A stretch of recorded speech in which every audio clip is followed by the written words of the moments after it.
Bonjour à tous, on se retrouve pour la dernière vidéo de la série de l'objectif force sur le dernier programme que je vous ai préparé. Donc on commence avec la deuxième séance jambes et dips, donc squat et dips. La montée en charge est habituelle, d'accord. On incrémente la charge de 40 au maximum et 20 kg en moyenne jusqu'à arriver à une charge plus ou moins de travail.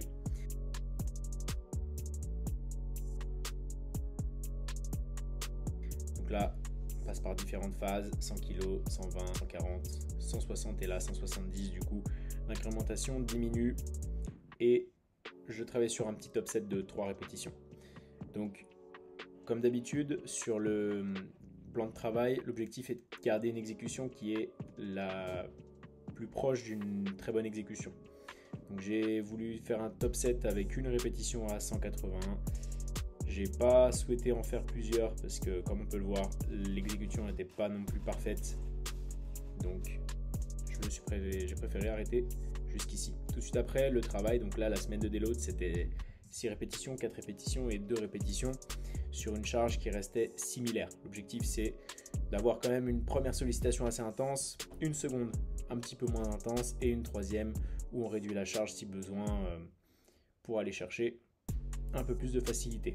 L'idée c'est de continuer à garder le système nerveux actif, laisser le corps récupérer un petit peu grâce au système de répétition de réserve.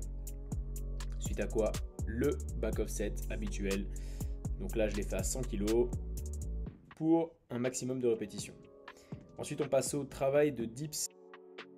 Donc j'ai ajouté une petite pause en mi-mouvement.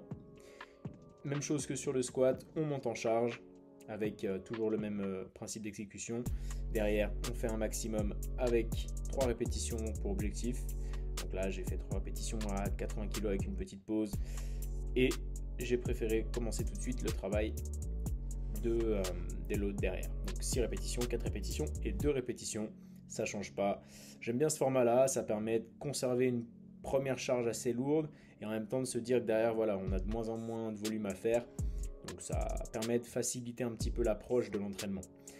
Il y a différentes manières de faire sa déload, de enlever le nombre de répétitions, enlever de la charge. Alors je ne le conseille pas forcément sur un objectif de force, d'enlever la charge. Il vaut mieux conserver une charge assez élevée et réduire un petit peu le nombre de répétitions.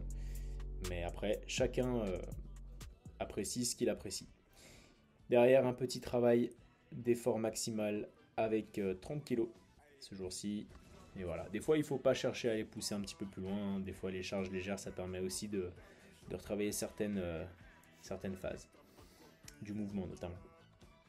Ensuite, un peu de travail d'assistance sur la coiffe des rotateurs.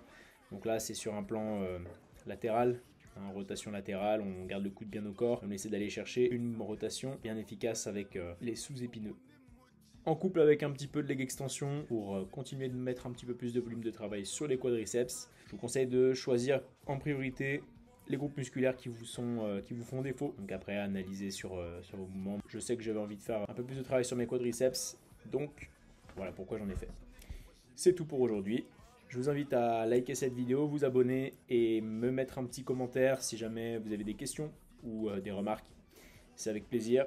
Je vous prépare une prochaine petite phase de vidéo et d'ici là, soyez forts.